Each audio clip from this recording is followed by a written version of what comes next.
Hello there, and welcome to Purple Rain's podcast for our TLT show, round 12. It's the first major buys round for Origin, which is next Wednesday, and that's very bloody exciting. We've got the Bulldogs versus the Storm on Friday night at Accor Stadium at 8 p.m.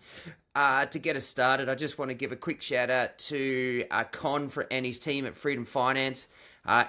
He's just reminded me about the special deal of the $500 only for Purple Rain people if they mention that they are from Purple Rain and they've got this reference, and any other special discounts that he will find you when he is looking to help you along your way with the cost of living crisis at the moment and our and your mortgages. Aaron, how are you doing, mate?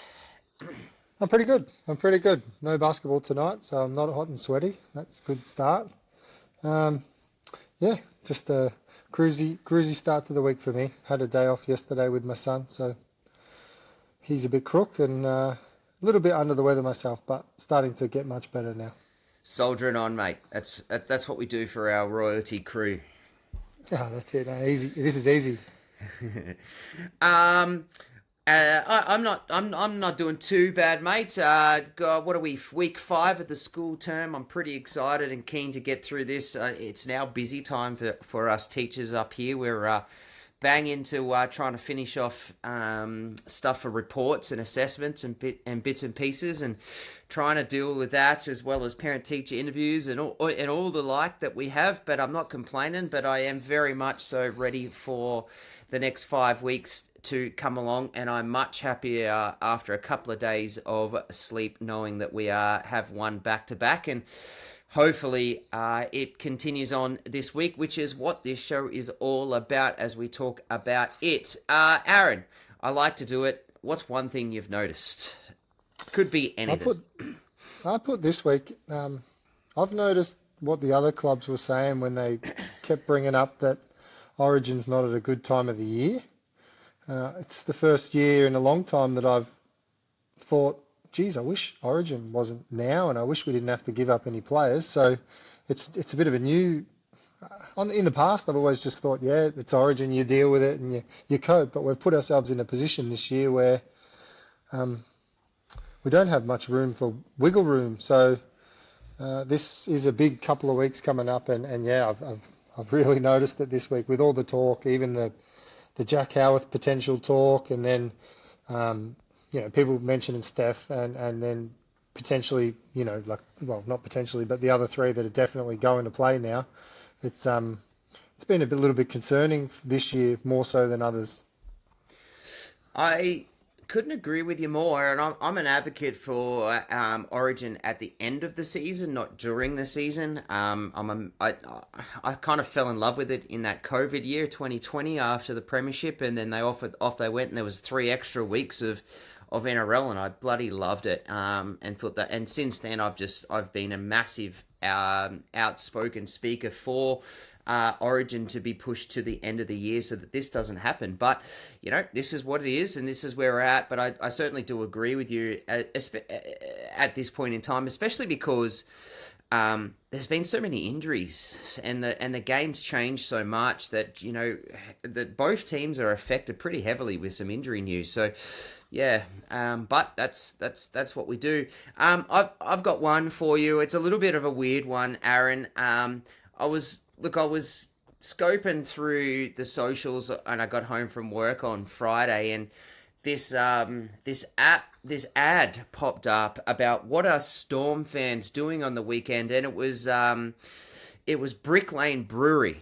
And I realized that there is a Storm lager, which is 0 carb. And so I thought, I'm going to click on it and go through it. And as I clicked through it, I realized I could buy a couple of slabs of Melbourne Storm's Brick Lane 0 carb beer. And it arrived this morning. I've trucked it straight into the fridge.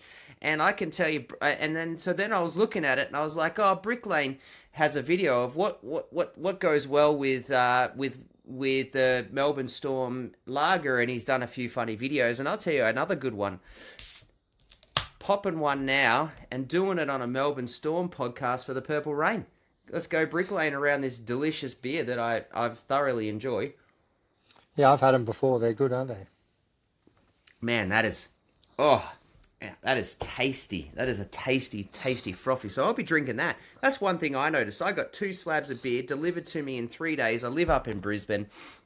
Melbourne, the Melbourne store sent it to me, and bang, I've got beers to drink for the Melbourne Storm Brick Lane. Get around them, guys, and Brick Lane, come and give us a bit of a shout out if you'd like. I just gave you one, so that'd be handy if you gave us some love too. Let's get into the footy, mate. So first of all, I just wanted to start with a congratulations to Cam Munster, Harry Grant, and Trent Liero, all getting a Queensland Origin jersey this year for game 1. Aaron, how do you feel about it? Give them a bit of praise. I think they deserve it. It's fantastic to know that we've got at least 3 guys playing Origin. Now these guys, they all play their junior footy. They all just want to be Queensland players or New South Wales players, or they want to pull on their state's jersey. Or when they get this chance, I mean, people like me just before saying it sucks we're losing them to this, but you have to put yourself in their shoes and think, this has been a dream of theirs, and for Cameron Munster, captained his state to a premiership, to win the series last year, against all odds, and then for Harry Grant, mate, he's just first picked in that side. If you ask me, I genuinely think they pick Harry Grant, and then they pick who can make Harry Grant work around him. And for Trent, I mean, a lot of people think that he shouldn't have got a jersey this year, and on form, I can definitely see why people think that. But he has shown to Billy, not just this year, but over the years, that he can bring a certain style that Billy obviously wants in his side. And if he can do what he does best for Queensland, I really think he adds value. He just has to live up to what he's good at. So good luck to them all, and I do think they all deserve it. Like whether you think you'd pick them or not, they've been selected. So good on them, and I wish them all the best. But just most importantly, come back injury free, and if you can, back up, because we're going to need you in those backup games. And I mean, I know I'm not asking much, but back up. I mean, you're only asking for just a slight little thing there as a Melbourne Storm fan. Look, all props and kudos to them. They got picked, others didn't. It's as simple as that.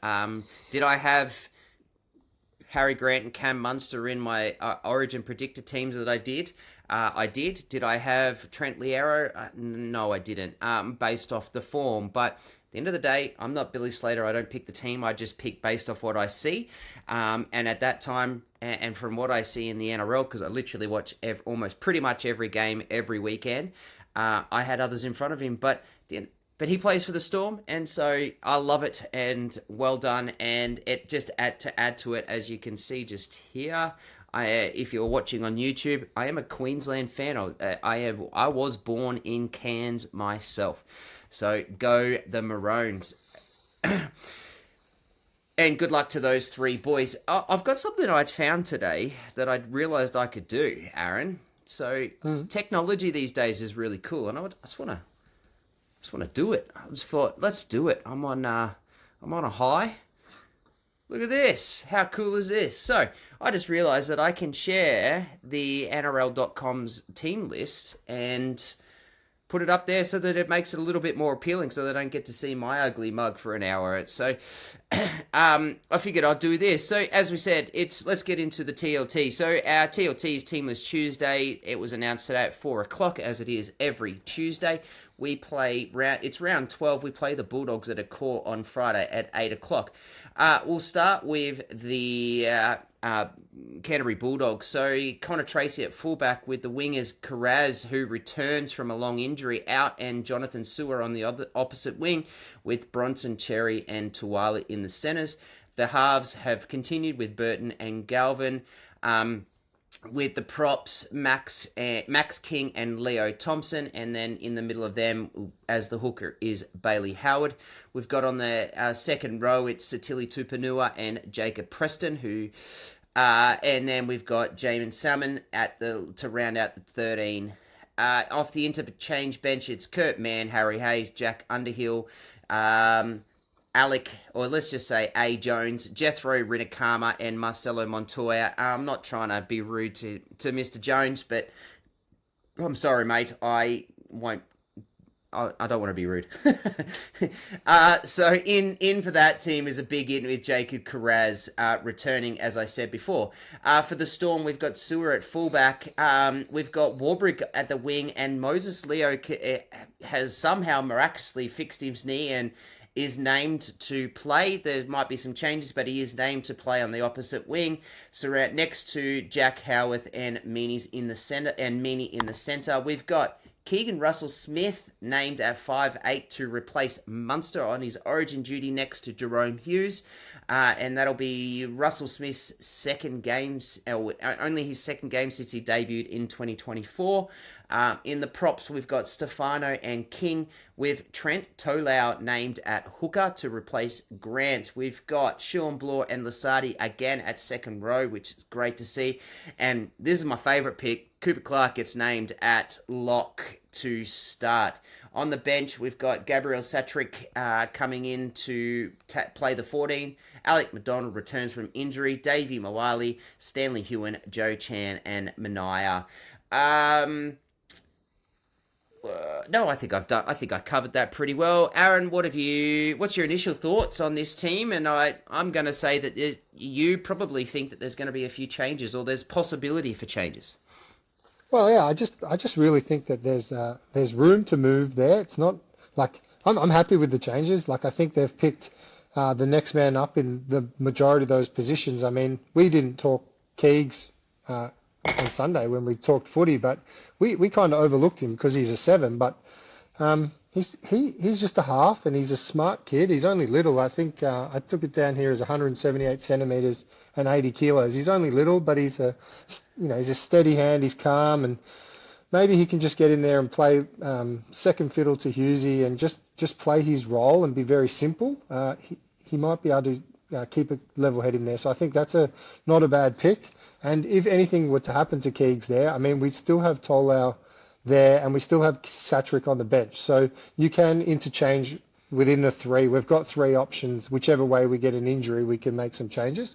So although a little bit shocked that he did start there, now that I think about it, not overly shocked. As you said, he played one game in 2024 against the Cowboys. I think it was a round 26 game where the Storm rested 11 players. Yep. And in the first 14 minutes of that game, Storm lost 2 outside backs as well. So he had to come in tough situation there. And I checked his stats for the game. I mean, they're not mind-blowing, but you wouldn't expect them to be. But he held his own. He defended well. And he's 2 years older than that now, and he's probably, used to defending men a little bit more than he was 2 years ago as well. So I don't mind it. Trent Tolau named at the 9. Well, Trent's played 12 games for Penrith in 2024 as a backup hooker. So if in a premiership year when Penrith are as good as they are, if you can get Trent Tolau coming in off the bench and causing problems for teams in a Penrith stacked attack, he's got some runs on the board. So I don't mind that idea, play him at 9 either. I think if you put Satrick in there and you expected him to just come and start as the 9, you're probably asking a lot of a debutant. But bringing him off the bench late in the halves or against the tired middle when he's a running hooker might give Gabriel a chance to make some impact when he comes on. So I like both those 2 selections there. And as you said, the Cooper Clark one, a lot of people were calling for it before we did this Teamless Tuesday. When we had our last chat and we put out the questions and we asked the community what they thought, and there was a lot of people that did say put Cooper at 13. Now, I don't mind it at all. Like, obviously Bellamy thinks he's got some ball playing, or he wouldn't have played him on the edge earlier in the year. He must think he's got some hands to him. The question is, do we lose anything in the middle by taking Coops out of the rotation? And yes, I think we do. But that's why I think there's room to move on that bench. I think Mania has been named there, and Moses also has been named there. So if Moses is no good, I think Mania will come in. And if Moses is good, I think Mania might drop out. And I really think Pahulu gets his chance this week as that impact bench player because the bench looks a little bit small for me.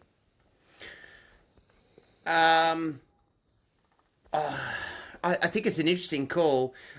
I like the flexibility that Joe Chan has off the bench, particularly when we have these key outs. I think is good. Stanley Hewen can almost play anywhere. Davey Moali's a big boy. Alec McDonald is through the can play through the middle and on the edges, obviously, if we get desperate. And then you've obviously got Sattrick, who's a hooker. But I would like to see that if I would like to see Pahulu picked and Mania drops out if I'm going to have my ideal team.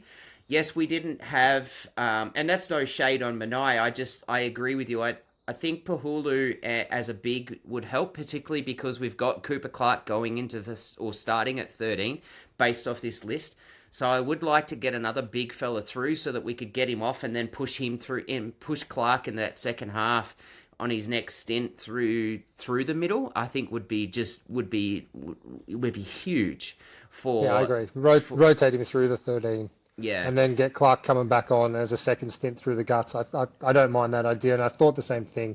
If you're going to get Pahulu in there, get him in there fresh at 13, give Coops a rest, and then bring him back on through the guts. Yeah, and I'd like that because he showed last week against the Eels that he's just a monster through the middle, and we're going to lose that with him in the 13. But to be fair, the way that the 13 plays now, and particularly our 13, you got a lockdown on defense, but you're a middle. You're a very much so a middle guy, and you're getting those runs through the middle. It's there's not too many Isaiah Yeo types in lock at the moment through the competition. I do like the Keegan Russell Smith pick, Aaron. And not because I've really paid too much attention to it, but you summed it up really well. I like that he's in there. He's getting an opportunity. Apparently, from what I've been told, I asked a friend, he's been playing pretty well in the Rezzies, which I like. But you summed it up. You got Talau in the hooker. You've got Sattrick at 14, which is a natural hooker. So if something goes wrong, in terms of he doesn't get up to it, he gets bullied, which I can kind of see the Bulldogs doing, or an injury or the like. Talau just shifts down, Sattrick shifts in, and out it goes. But the other side of it too is I like Keegan Smith because he gets to play with his half partner in Hughes, who's one of the best sevens in the comp. So I think he's going to get a little bit more protected. He's not Munster, he's not going to be Munster, but I think Hughes protects that. And when you said the bullied thing, I thought the same thing. When I checked his size, and I knew his size, but I went to check it just to confirm, what we're dealing with here. How actually big is he?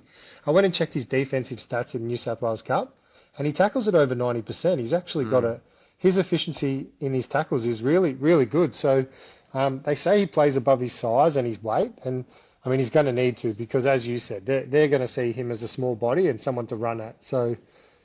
He's got his hands full this weekend, but let's see what he does. Right, so as you said, there's plenty of room for some movement with our 22 players that have named. Is there anything else you really want to change or you think could change within this list? I'll mention one thing that I did notice. I went to just have a look. I tried to look at last week's stats for these guys, and I noticed that Bellamy actually rested Sattrick from the twos last week. He didn't play him. He rested Keegs from the twos last week. He didn't play him. And Trent Tolau didn't get a run in the ones, and they didn't put him back to the twos. So all three players that were going to be replacement players this weekend, Bellamy hasn't used last weekend. So that makes me think that Bellamy's had a plan for this game for a long time. This is a plan. This isn't just we've got to this point and now we're going to throw in the next best three people. This has been thought about. So these guys know what their duty is. This is their time to actually get it done. So I'm excited for that. The fact that it's not just go in there and do your best, they've been building up for this for a few weeks now, I'm sure of it. Oh, yeah. I kind of tend to agree with you. At this point in time, I don't in-depthly look at the Rezzies, so I in the extra cup teams, but it does sound like Bellamy has had this as a bit of a plan. He knew that these guys, or at least two of them, were going to be sitting out. So it was like, let's make sure we get our playmakers healthy and ready to recover because we already have Wishart out. Yeah.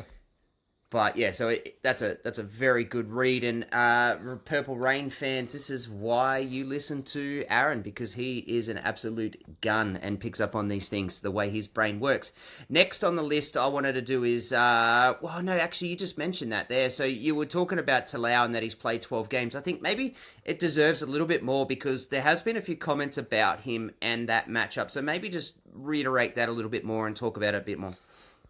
Well, yeah, so I said he's played 12 games off the bench for Penrith in 24. I think he played two extras in 2025. He didn't get much of a run in that season. And then now will be his second one actually for the Storm because he got picked last weekend but didn't get any minutes. He's got good service off the floor. He picks the ball up. He's a good passer.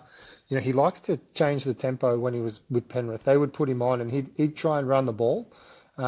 If anything, people have said that, you know, his tempo was always just a bit quick. So that's a positive for us because we're used to trying to pump that tempo for someone who's going to pick up the ball and run. So if he can try and emulate a little bit of what Harry Grant does, I know that's not an easy task, but get up there over the ad line and really service the halves, I think he's got a point to prove. So and by all means, he'll want that 14 jersey next year when Wishy's going. So this right now is Trent Tolau's time to shine and show that next year when we need a 14, it's going to be his. It's not going to be Satrix or someone else potentially coming in and taking it off him.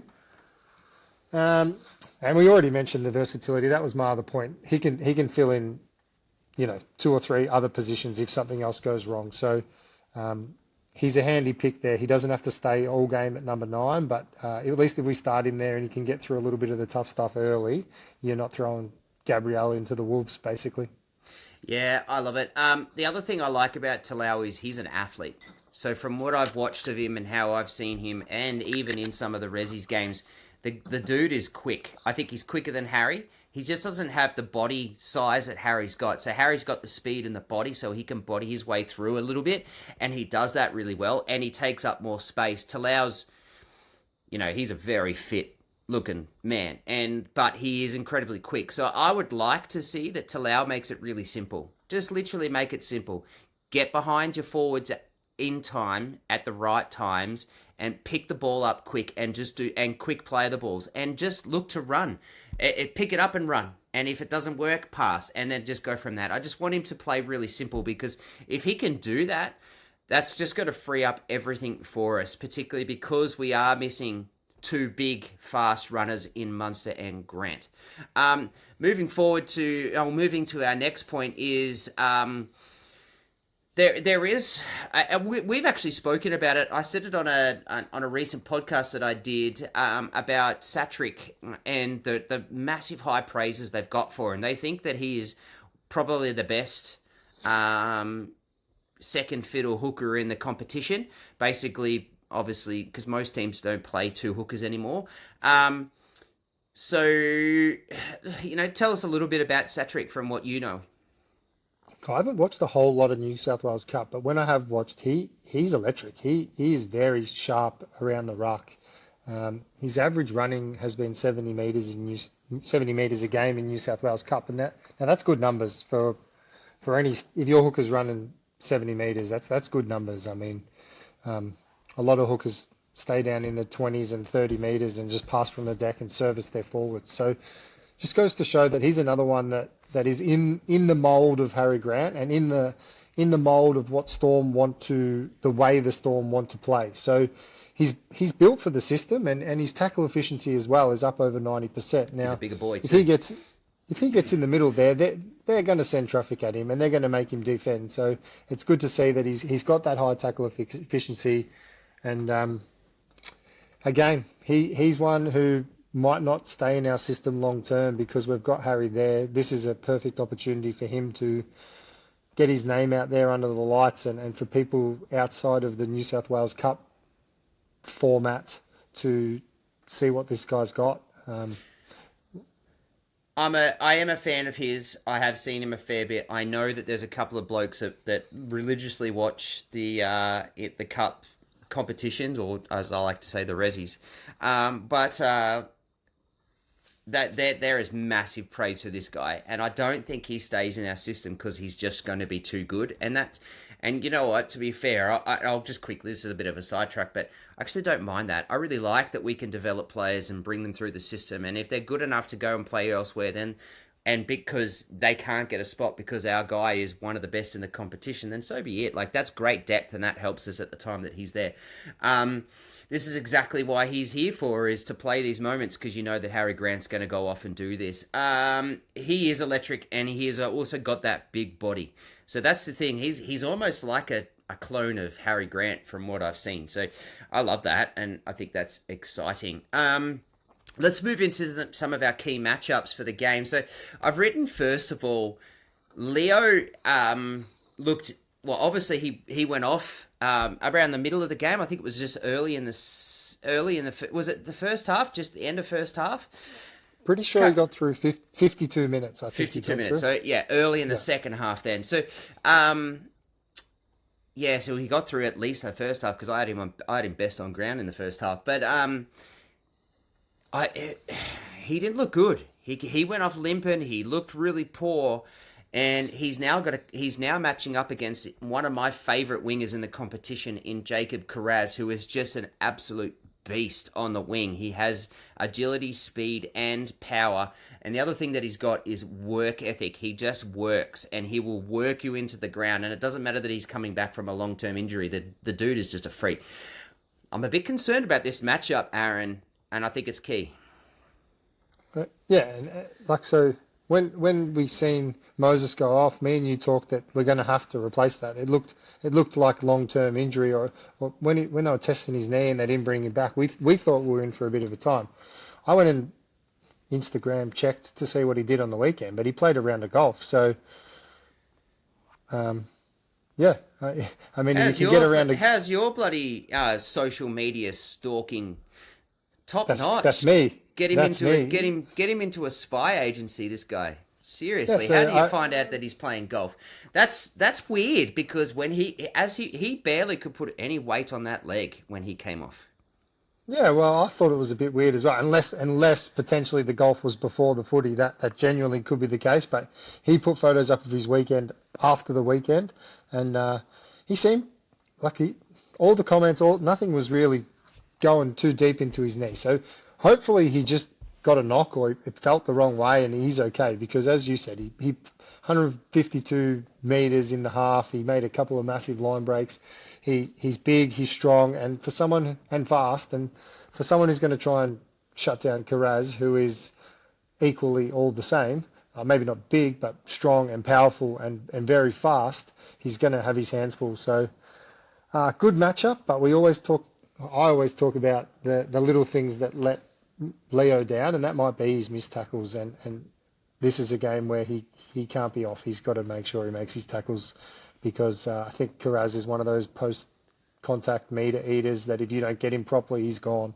He is gone, and he will just literally step over you like Allen Iverson did in the playoffs in the 90s. But how'd you like that for an NBA reference there, Aaron? But I like the Jack Howarth matchup beside him. I hope Jack Howarth shifts back to the left, as he has the last few weeks, and lines up next to Moses. That will protect him a little bit more. But to be fair, what that still means is that Bronson Cherry's no spud, and actually Bronson Cherry's very underrated, and that they're going to have their hands full that in that matchup, and Howarth is very much important to this competition, to this game.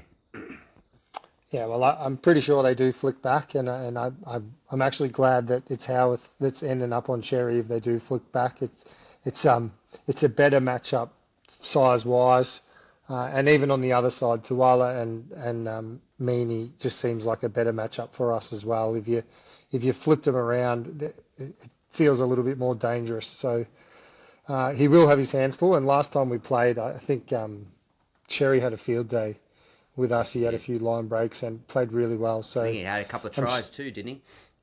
I'm not sure about. He potentially did, but I know he had a field day. I remember thinking back how much he killed us. He was great. So yeah, hopefully Jack's on his game, and Jack's probably trying to push for that Origin spot as well. It depends what happens in the Queensland side there, but for his name to be thrown around, I don't think it's just willy-nilly picked out of anywhere. You would assume Billy's had a chat to him and said, Close. there's potentially a spot there, and you're on the verge of playing Origin. You just need to put your head down and play like you did last week, or even most of the game the week before. He's really started to lift. So if he can put in another good performance or two, you never know. He might get a jersey in game two. Not that I want to lose him to Origin, but I do want to see him play his best footy and reach the heights that people say he can. So Origin big is game. the mecca of our competition at the moment, even with the international game being so strong and only getting better. Origin is still the mecca, especially with the new eligibility rules. So there's more players able to play. The next matchup I've got is the Battle of the Sevens. Galvin versus our Dally M winner Jerome Hughes, who is starting to get some form. I think this is really key. Lockie Galvin's been under the pump for 12 months now, basically. It was about round 11. I actually think it was round 11 last year, or round 12 that he made his debut for the Bulldogs. So it's been basically 12 months, and he has done nothing but cop a hell of a lot of criticism, and he's taken a lot of it on the chin. Had a really poor game with a really bad mistake that really hurt the Bulldogs last week. But Jerome Hughes just starting to get in form. Ready to lead the team through this Origin period. I've got that one as my next matchup. Yeah, it's a big one, and all the pressure is always on Galvin.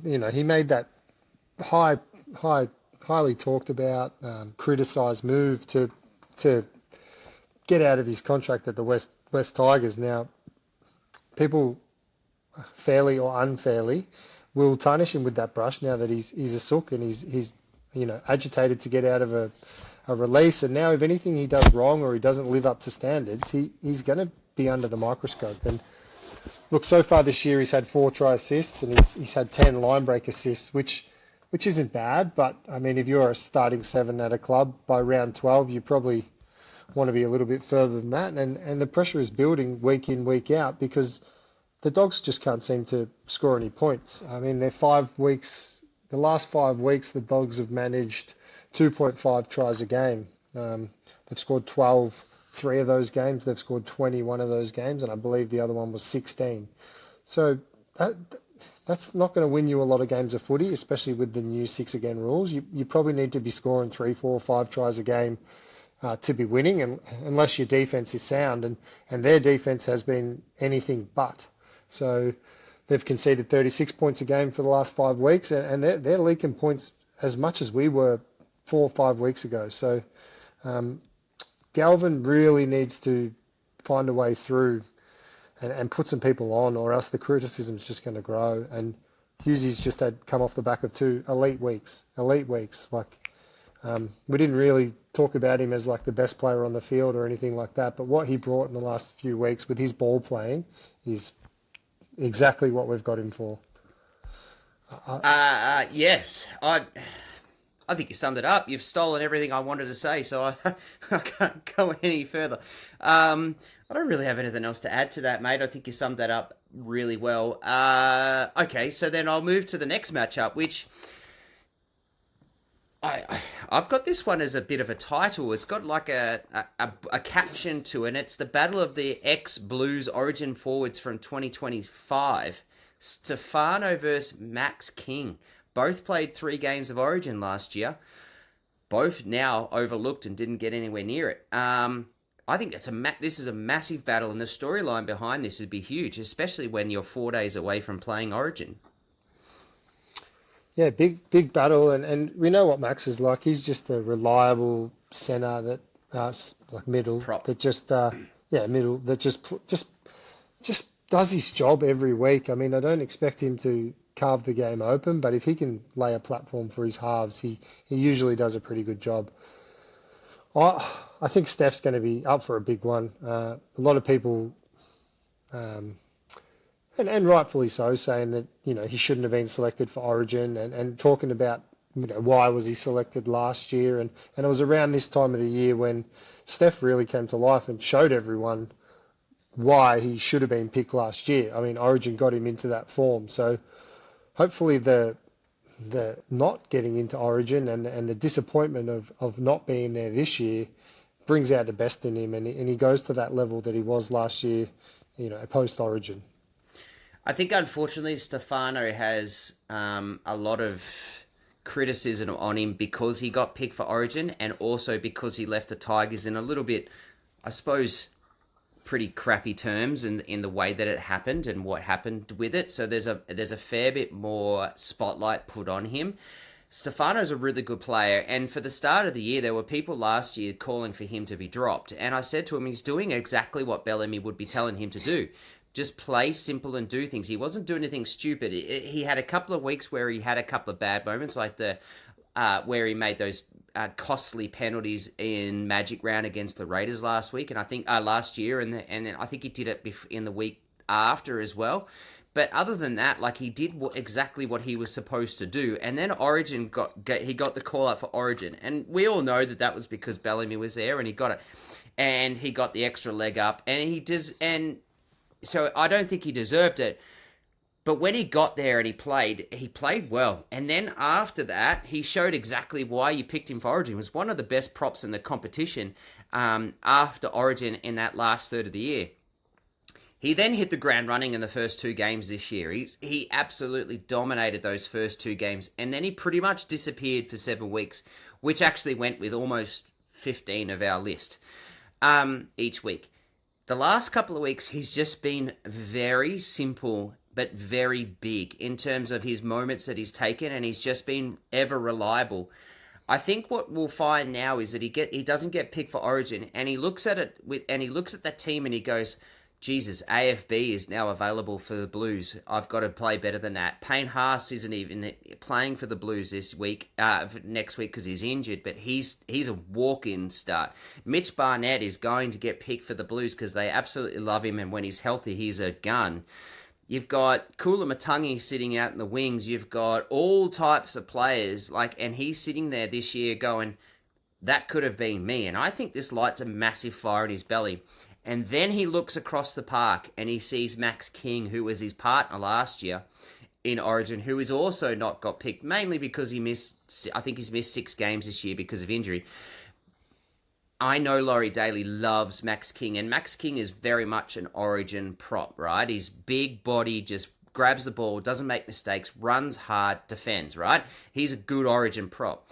I think Stefano looks up at him and goes, I'm going to absolutely kill you tonight. And I think Stefano has a monster game. And we need it. If Stefano does that, that helps Talau. That helps Clark at 13. That helps Hughes be able to run the team because someone has to step up for Grant and Munster. That helps Keegan Russell-Smith just take a sigh of breath and give him that extra little bit of space for the little fella to be able to play. I think Stefano is massively the key to this game for us. Yeah, for sure. Hopefully he runs with intent, and hopefully he tries to punch his way through a few holes, and those 2 quick hookers are on the back of him and picking up the ball and playing downhill, because that will let us play the way we usually play with Harry. And even if Harry's not there, it's a good start if at least we're playing that style of football. So that leads into how we beat the Bulldogs this weekend. The first thing I've got here is we've got to play through our forwards. So it's not just Steph, and I think Steph is the head of this snake for us, absolutely the head. But check out these packs. Stefano Utukamanu, Josh King, Adavalu Lasardi, Sean Bloor, Cooper Clark. Verse, Max King, Leo Thompson, Satili Tupanua, Jacob Preston, and Jamin Salmon. This forward pack battle is just juicy as. I am so excited to see this on the weekend. Friday night. Yep. Yeah, no, it's definitely, the forwards are always the key to laying the platform, and it's nothing new this week. We've seen last week our backs ran for 800 metres, and that doesn't happen if the forwards don't do their job, on both ends of the field. So it all starts there in the engine room. You got the likes of like a Jacob Preston, who I think is one of the best edge back rows in the competition. But because his team has literally sucked since they beat Penrith, unfortunately, he's not even looked in because he keeps getting missed. You've got him. Satili Tupanua is a very good bench role player for a forward, and he's just got venom, and he really works hard. Leo Thompson's underrated, and there are a few people out there that are saying that he's overrated, and I don't know why. I think it's mainly just because of the price tag that came with his buy, but the Bulldogs needed a forward. He's a very good one to get. He's a big body, defends and runs with a bit of venom. And obviously Max King. We're going to have our work cut out for us, but I truly think that like our edge is and has been enormous. And they've been playing simple, and they play simple through their defense, and they lay those big tackles, and then they get up and do it again. And then that gives them that confidence and that little pep in their step to keep pushing, and then that's how they get their attack going. And I love that. So I think Bloor and Lasardi have just absolutely been fantastic the last 2 weeks. We also know Cooper Clark is just a freak, and I think Cooper Clark's going to look at this matchup and go, I don't think there's any of you that can stand in front of me without me hurting you. And I love that. Like I said to Cooper Clark last week in this podcast, all I want you to do is just run forward, and with the view that you're going to put someone in hospital, not obviously with the intent of doing that, but just with that hard run. You stand in front of me, be aware it's going to be a big-ass truck coming through you, and I thought he was fantastic. Yeah, it's going to be a great match. He was super last week. I'm interested to see if Storm go that old-style prop, not so much the ball playing, and just give him that simple job of running forward this week. Maybe he's only got to get through 20 minutes or so at the start there at prop, and then they could potentially roll someone to finish the game there. So it will be interesting to see how we use Clarkey in the middle. But which side will Preston be on? That's the question. Who's he got? He's named at 12, so he'll be against Bloor. Oh, good. I don't mind that. Yeah, I actually don't mind Lasardi or Bloor against him, to be fair. Jacob Preston's a freak, but Jacob Preston's also really good if Galvin fixes that. If they get the connection, they're going to be hard to beat. That's how they beat Penrith, because of that connection, and then that's disappeared the last few weeks. So I really hope we don't allow that connection to happen. Next on the list is we've picked two hookers that both love to run, so nothing's going to change there. Is obviously with the two hookers and their run, I hope Talau does that, and then I don't think Talau plays big minutes. I think he plays half a game, maybe a little bit more. But then obviously Satrick comes in and does that. I really hope our hookers just literally just have the license to say, and I think you were the one that wrote this point. I think I hope they have the license just to pick it up and run. Yeah, no, definitely, and that was the point of this point basically, that they need some freedom. They need to be trusted to play their way. Both of them want to run the ball, and you know, we don't want to change too much from what works for us. So ideally, we can get them out, scooping the ball up over the ad line and working through the middle, keep punching behind the ruck, and then use our backs where we can to score some points. Beware of the Burton-Galvin run combo. They are both absolute monster runners. Yeah, for sure. I mean, they're both deadly there, and I've got the next point as well, the Burton boot. So like we're going to be put into positions this week where last week we were worried about Moses putting in the corners. Well, this week it's going to be the same thing. We're going to be in the corners, and it's going to be even harder to catch than the one last week where we dropped a couple. So yeah, I'm worried about in the attack their run, but I'm also worried about what Burton puts up off his boot for Sewer and Meaney and Moses to handle. I actually had that written in my comments, and then I deleted it out because I was like, oh, I think Aaron might think I'm a bit silly about saying this, but after last week and what Moses was like around how good the kicking was, and Burton's boot is different, right? Burton's boot is like a freaking bazooka. So he puts it 50 meters, and he also puts it 50 meters in the air. Like Matt Burton is a pure-blown NFL punter. Like he is the perfect NFL punter. He's just got this wicked ability to just hit the belly of the ball and get it incredibly high. So not only are you trying to get to where the ball's going to land, you're also sitting there waiting for it because it's gone so high. And just checking the weather. Oh yeah, it's going to be raining in Sydney again on Friday, so it's not going to be dry. No. Yeah, it's concerning. And then Burton and Galvin. To be fair, I actually think Galvin is a very good lock. He's just got to get that 13 and put that on his jersey. And I think Burton is one of the better centres in the competition. So I think the two of them are built to be runners, and that's their game style. They're not playmakers. They're not game managers. They're runners, and we've really got to watch that this weekend. Well, on the positive side of that, our centres have been, like our middle, our forward pack, have been defending really well. Their numbers are great. I mean, I know we lose Trent there, but you put Coops in there, who's got some really good defensive numbers. I don't think you've lost anything with Cooper getting in there. I know he's a bigger body, but he works hard and you see his effort. So I don't think you lose too much there on the defensive end. So if Galvin and Burton want to run, I think they're going to have to be forced to run on the edges and try and attack there. We've seen in the last couple of weeks our edges be a lot better and a lot more working together. So it could be okay. Next I've got, and look, this is a simple one. This won't take long to talk about, but I just want us to stay in this grind. I just want us to work it through. We cannot give the ball back to the Bulldogs like we did to the Eels last week. The Bulldogs are a better team than the Eels are, and we cannot be turning the ball over 16 times and doing the penalties and the errors that we've got, because the Bulldogs won't give it back to us on the first and second tackle. They just won't.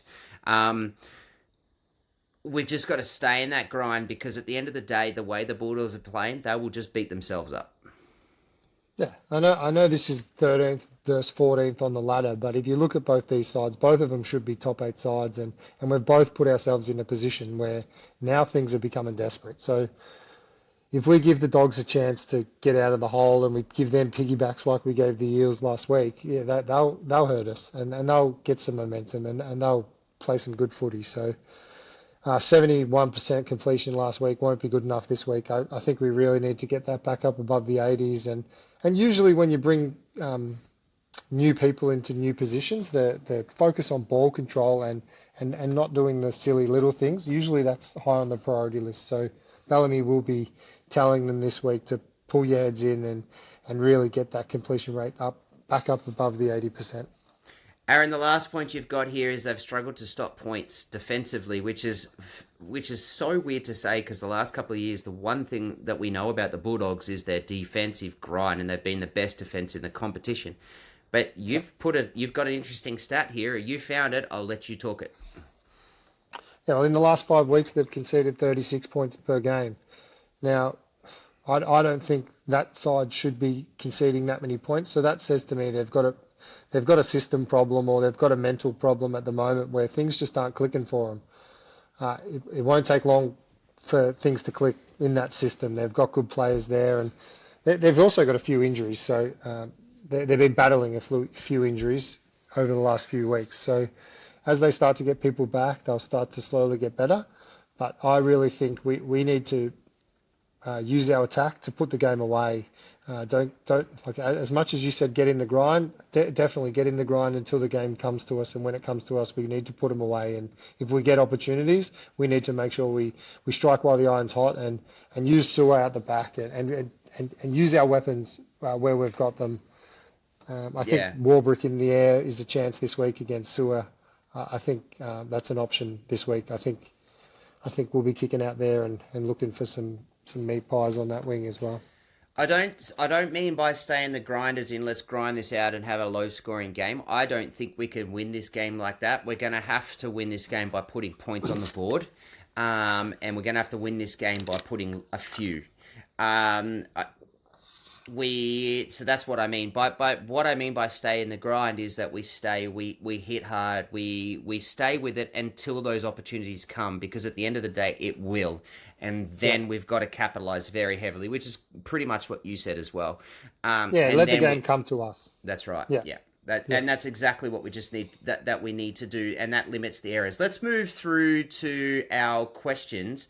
There was a question from Jack Boland, and I did answer it, but there's actually been a few people messaging and asking about it. But he's asked if we are going to do lives at all, or just record and upload. And We do have the intentions, Aaron, to do live shows. We are thinking about doing a live show pretty close to it after a game and things like that when we get a little bit more comfortable.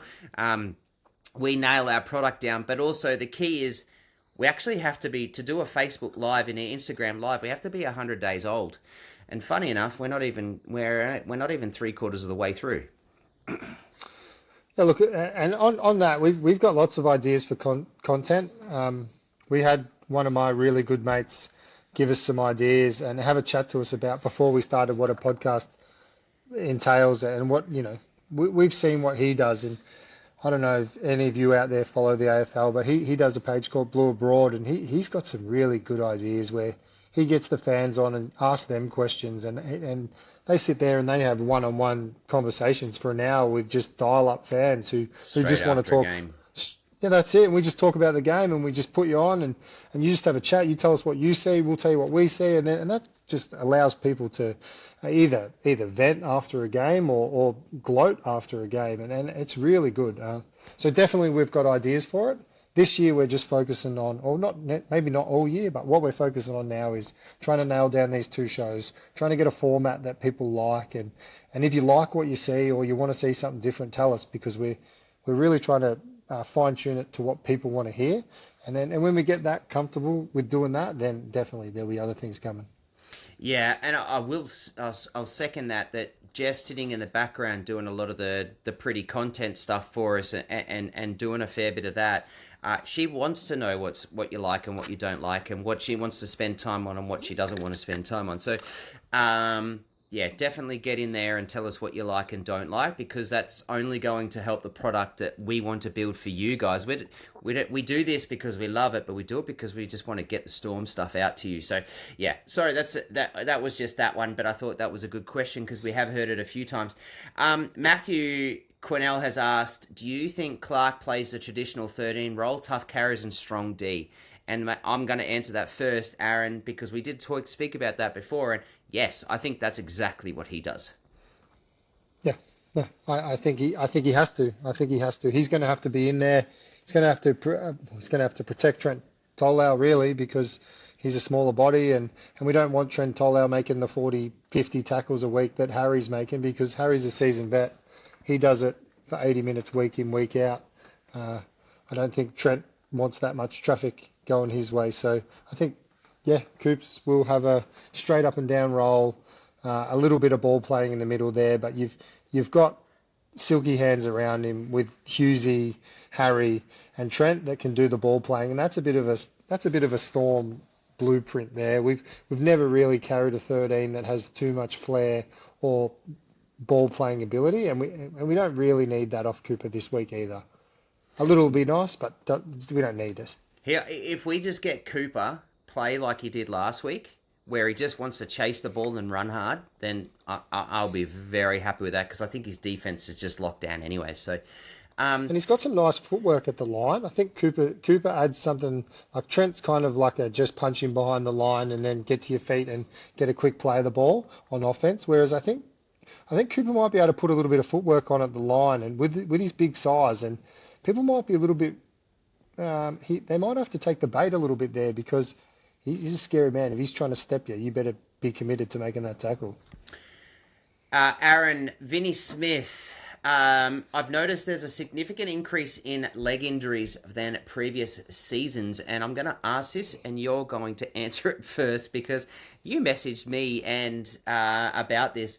Do you guys think the new rules, speed of the game now, fields, is a factor? And there's two parts to this, and I'll read the next part in a minute, but just simply answer that one. Do you think the new rules, speed of the game, fields, is a factor?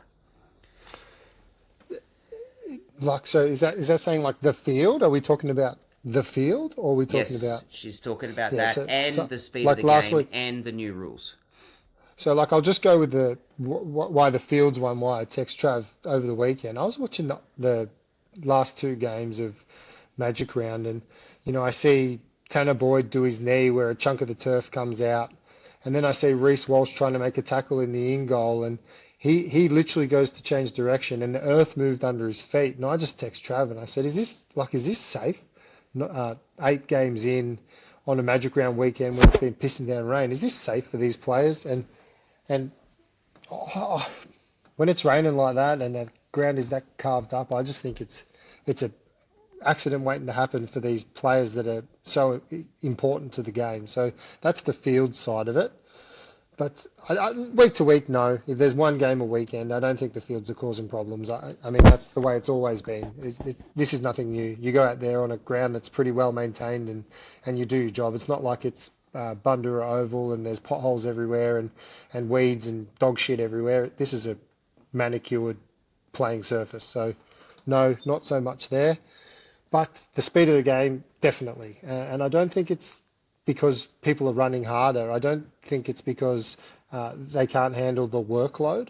I think it's when players get under pressure, they make decisions that they wouldn't usually make. And the more tired you get, the more harder these decisions are to make correctly. And people will start making the wrong ones, or they'll be taking shortcuts to do things differently because they can't do what they would always do if they were that 5% less fatigued. So it's in that last little bit of fatigue where the decision making goes out the window, and then accidents happen, and those accidents are what causes injuries. So yes, I definitely think the speed of the game is causing more injuries, and there will be a report at the end of this year. It'll be done by the NRL Players Association, and they'll put it clearly. This is how many injuries, head knocks, soft tissue injuries, knee injuries, they'll all come out. And the NRL will try and say that, oh, that's just football. But I think the stats will prove a pretty dark picture, to be honest. Well, the Players Association are already pissed off because they made a whole heap of rules without consultation. So that consultation was really important, and they were pissed off about that, and the fact that they left the rule changes so late. They didn't call it out straight after the season in 2025 and allow the teams to go to pre-season. They called it just before the season started, and so that was also an issue.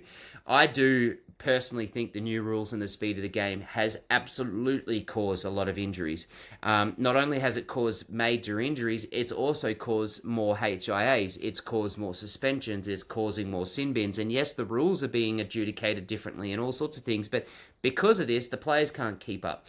Now, one thing about the NRL is it's effort after effort after effort, right? So you've got to run forward and then run back, and then run forward and then run back. And if you're an attacking team, you've got to run forward and then you've got to run back again to try and make sure you're in good position because you've got to pass the ball backward to get forward momentum, right? And then you kick it, and then you've got to make an effort, and it's just constantly short, sharp efforts.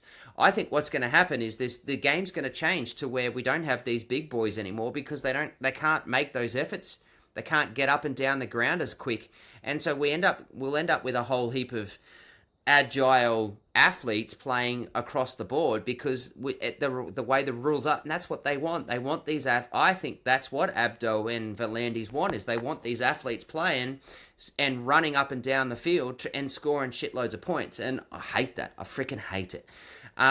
There's no fine line here, and the problem is that they've gone so far one end. It's going to be really hard to bring it back even just a fraction, let alone bring it back to a point where players can keep up or get into it where as matched up with everyone else. So that's just my rule. But then look, she actually, you must have seen this comment because you've then gone. Vinny Smith has then said Tanner Boyd did his ACL Sunday night at Suncorp, which unfortunately has been announced today that he is out for the season. God, he had a good year this year. And I seen Reece Walsh roll his ankle as well. The Sunday's players at Magic Round unfortunately have to play on uneven dug-up grass cover, which is an ankle or torn ACL waiting to happen when these guys are running at pace, then step defender and hit a hole in the field. Are there field caretakers who check the field between matches? And there probably is, but they're not going to make a change. All these players are here to play. This is what it is. They all knew what was going to happen. Last year I went to Magic Round because I live up here. I didn't go this year. But last year I went, and that Saturday afternoon, Saturday night games just absolutely belted down in rain. And then it pissed down rain all night. And then it was sunny all day on the Sunday. And then it started pouring down rain when the Storm played the Raiders. Now, that Sunday game, on that Saturday, watching those players on that Saturday, the ground was so boggy and chewed up. Suncorp has this wicked system and technology that they can fix it, and they relayed the turf, and then they put like some heavy duty light system and UV system on it, which made like apparently it works out to be like 3 to 4 months worth of growth overnight in a few hours, which is just mind blowing. And the Sunday, the ground looked great, and then it pissed down, and that game for us. And as soon as that rain come down, it looked shocking again. But the Suncorp is renowned for being a really good field, even in the rain. Obviously, you've got 8 games. Next year, you're going to have 9 games. Yeah, I know. Look, I had not seen Vinny's comment, but even when the game was going, I texted you. I said, "Did you just see what happened when Reece Walsh tried to make that tackle? Like, there was a chunk that come out of the ground. It's not just a boot sliding on the floor. That was like a deep chunk come out of the ground. So she's just noticed what a lot of people would have been noticing, and the fact that it rained solidly from Thursday night through to Sunday afternoon doesn't help at all. No matter how good your ground is, it's going to take a beating after that. We've got a question from Jessica, and it says, going into this one not as the favourites, do you have any special take on that? Funny enough, we're actually not the favourites. I think it's $1.80 to $2.15 or something when I looked at it this afternoon. So the betting agencies have us about 40 cents second. And look, to be honest, if we're just going on just the years that we've had, us and the Dogs, and you need to, like, we're away from home and we're going to be missing Munster, Hughes, or just those two really. If you're missing those two, it's going to take a hit on your betting. I don't think it's necessarily wrong to put us in as underdogs. I know that the Storm aren't sitting here thinking we're underdogs, and they don't give a shit about the betting. So, yeah, two sides of it. No, I don't think. I think we should be underdogs technically, if you want to look at it that way. And B, I don't really care about the betting, and neither does the players or Belzer. We're going out there to win, and I actually feel good about this game. I like the fact we've got some new blood in there. I like the fact we're going to have to change things up, and I like the fact that our season's on the line, and these games now all mean more than they usually do because we've put ourselves in a position where we're trying to get out of a hole. So, yeah, it's fine. Let's be underdogs. I think we deserve it underdogs based off remembering that we won 2 games in a row now, but we lost 7 in a row. Have we convincingly beaten the Tigers and Eels? We definitely didn't convincingly beat the Eels, but we did beat them pretty comfortably. And I still think whilst we played a really good game against the Tigers, I don't think it was convincing either, and there was still a lot to work on. Now we're missing Grant and Munster, the 2 best players in those positions in the competition that are very vital to our program and the way that we play. I think we are deserved to be sitting second and underdogs in this game, but I'm also very high on this game myself, and I'm walking into this game a lot more confident than I was last week and a lot more confident than I was against the Tigers. Like, I still feel like even at a core against this Bulldogs team, if we're going to catch a team, this is the team we want to catch at this right time. Let's move on to, and I know people have been waiting for it, I'm going to share this just to do a really quick shout out to where we are at for this. And it's our jersey giveaway. So we're going to give it away today. So I just wanted to put this up so that we could see the page. It is City Sports, so thank you very much to City Sports. Get around them. One of the extra entries was to give City Sports a bit of a, go and like their posts and get engaged into that. So go and like City Sports. They are your apparel or any merchandise type of content store for anything, any sport. I think, Aaron, they don't just do rugby league. Not being in Melbourne, they'll have AFL, they have everything. But yes, we are a Melbourne Storm fan, but they are fantastic. SC Spectrum, if you're a Supercoach player, go and follow SC Spectrum. That is another little side thing that I do. I do it with a few of my mates, and we just love talking Supercoach. We like the maths and the numbers behind it. We are flying and doing a really good job with that. So give us a follow if you're a Supercoach person. And here's the 3 jerseys you get to look at. So if you get pulled out here, you can have the New South Wales Blues jersey or the Queensland Maroons jersey, or if you don't give a damn about either of them because you're a Victorian that loves the Storm, you can get yourself a Storm jersey, and there it is there.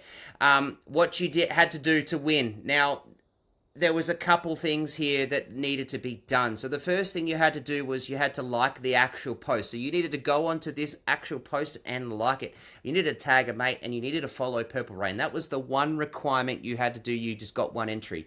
There is 120 people that did that. They got that one entry.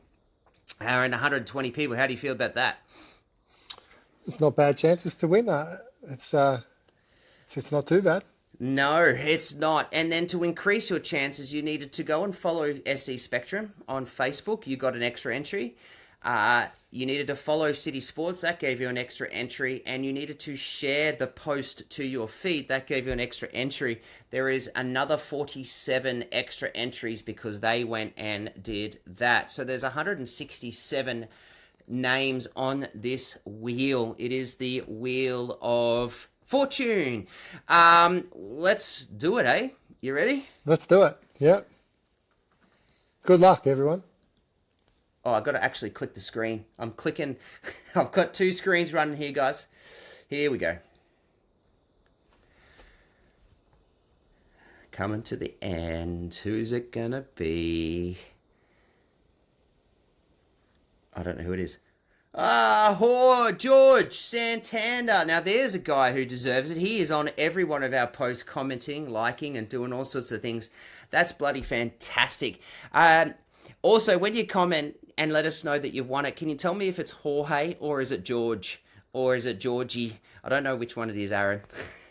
Yeah, no, it's. I've heard you good tossing and turning in between the two. So yeah, we'd like to know George or Jorge or however you like us to say Georgie, it. We'll say it Georgie boy. But this is someone who's in our comments all the time, and he's been a good follower of Purple Rain, and good on him for winning the jersey. And pick which one you like, and thanks for being involved, everyone who got a part of it.